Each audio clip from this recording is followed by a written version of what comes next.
My name is Amir Ali and I help people to become certified PMP. In this video, I'm gonna talk about when a new risk identified or when an issue identified, what to do. A very important topic that many students are getting confused. So first thing, very important, whenever a risk is identified, risk is identified. You put the risk into the risk register and then you rank that is qualitative, quantitatively. If it's positive, you make a plan. If it is negative, you make a plan. If it occurs, then you implement, then the risk owner implement the risk and see secondary risk and residual risk. This is basically risk. An identified risk occur. When an identified risk occur, we follow this thing. Now, let's say this is a normal thing. We try to identify as many risks as possible. Case number A, an unidentified risk is identified. Remember, risk is probability into impact. Probability should be 0 to 99. If it becomes 100, it's not a risk anymore, it's an issue. So unidentified risk is identified. The question sounds like this, and an unidentified risk has been identified. What should a project manager do next? You see, it is still a risk. You are not able to identify it now, and risk is an iterative process. You can identify it at any time. So now you have identified it. Now unidentified have become identified.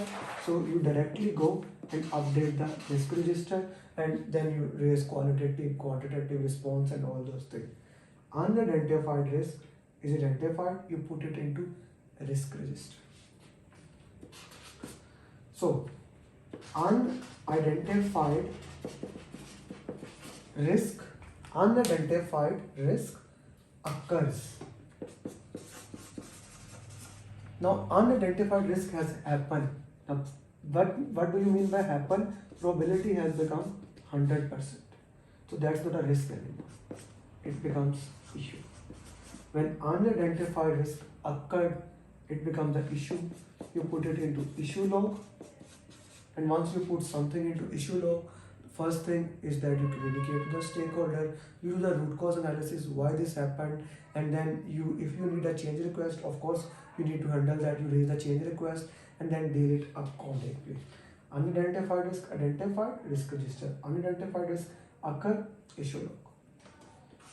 Now, the third thing is that identified risk has occurred. What to do?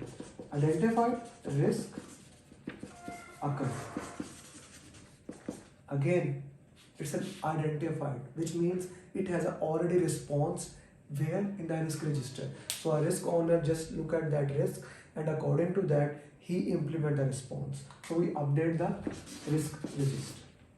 And of course, after updating issue log and risk register, after tackling that risk, after both of these things, we update lesson learned register, and at the end, lesson learned goes to lesson learned repository.